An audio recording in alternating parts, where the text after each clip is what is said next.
Guys স্বাগতম জনাইছোঁ Rashmita lifestyle YouTube চেনেলটোলৈ আপোনালোক সকলোকে। আৰু এতিয়া মই আছোঁ আমাৰ যিটো 36 নং হাইৱেত। আজিৰ ভিডিঅ'টো অলপমান আমাৰ কাৰ্বি আংলঙৰ বৰ্তমান যিটো পৰিস্থিতি হৈ আছে সেইখিনি অলপ দেখাবলৈ, মানে আজিৰ দিনটোৰ যিটো বিশেষ হিচাপে আয়োজন কৰা হৈছে সেইবোৰ দেখাবলৈ। আৰু দেখিছে মোৰ এই ছাইড ৰোড সম্পূৰ্ণ খালী, কোনো গাড়ী মটৰ নাই। আৰু এইটো ছাইড চাওক, ফুল্লি গাড়ীৰ লাইন, মানে এটাও লাইন ছিঙা নাই বাৰু, কণ্টিনিউ চলি আছে। আৰু ইয়াৰ কাৰণ হৈছে আজি আহি আছে মোদী প্ৰধানমন্ত্ৰী ডাঙৰীয়া দেও আহি আছে আমাৰ কাৰ্বি আংলঙৰ। তো গাইজ দেখিছে ইয়াত কিমান অহৰহ গাড়ী আহি আছে মিটিঙৰ বাবে মানুহ লৈ। আৰু ইয়াৰ আগতে চাওঁ বলকচোন এটা সৰু ড্ৰোন শ্বট, যিটো নেকি মিটিঙৰ আয়োজন হৈ থকা সময়ত।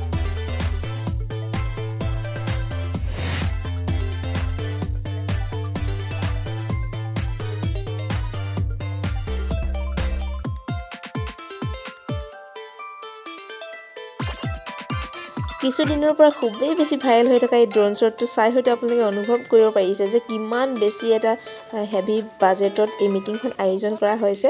বাৰু যি কি নহওক, এতিয়া আমি বৰ্তমান মিটিংস্থলীত কি হৈ আছে চাওঁগৈ বলকচোন। য'ত মোৰ ভণ্টি আছে, ভণ্টিয়ে এতিয়া দিব খুৱাব আমাক।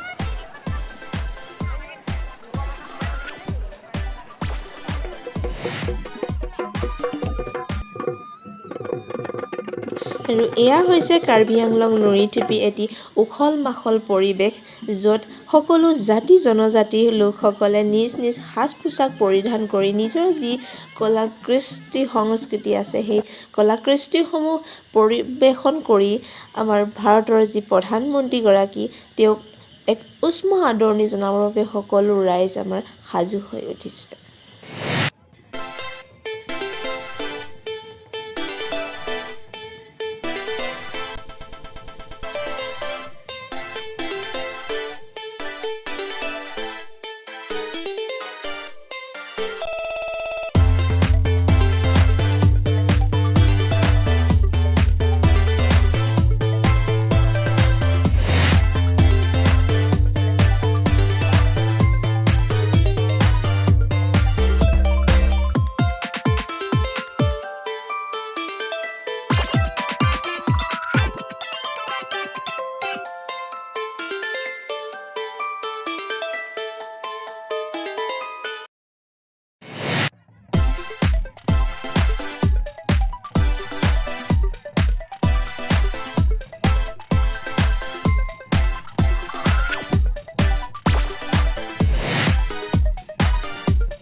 আৰু আছামিজ এক্ট্ৰেছ দুইগৰাকী লগ পালোঁ, ভাল লাগিলে বহুত।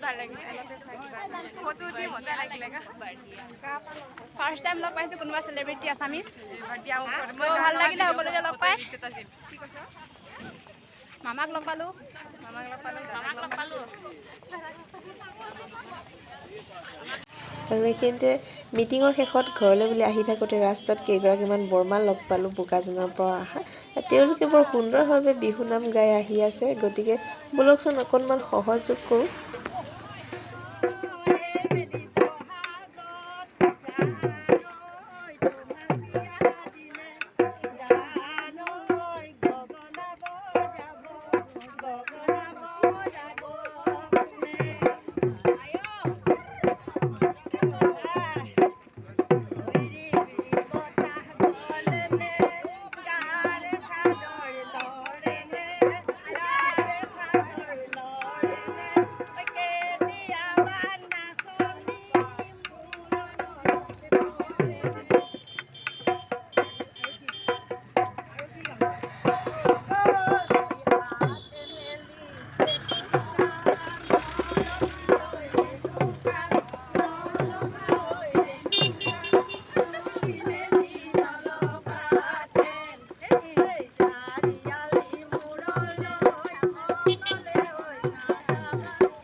তো গাইজ, আজি অৰ্থাৎ 28 এপ্ৰিল দিনটো প্ৰধানমন্ত্ৰীজী অহাৰ বাবে কেনেকুৱা এটা পৰিৱেশ হৈছে সেই তাকে দেখুৱাবলৈ অলপমান চেষ্টা কৰিলোঁ।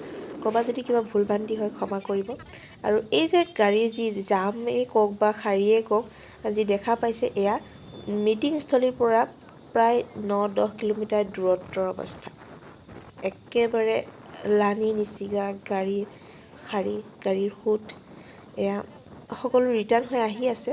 তো বৰ বেছি একো নকৈ আজিৰ ব্লগটো ইমানতে সামৰণি মাৰিছোঁ। ক'ৰবাত যদি কিবা ভুল ভ্ৰান্তি হয় ক্ষমা কৰিব আৰু লাইক, কমেণ্ট, শ্বেয়াৰ কৰিবলৈ নাপাহৰিব।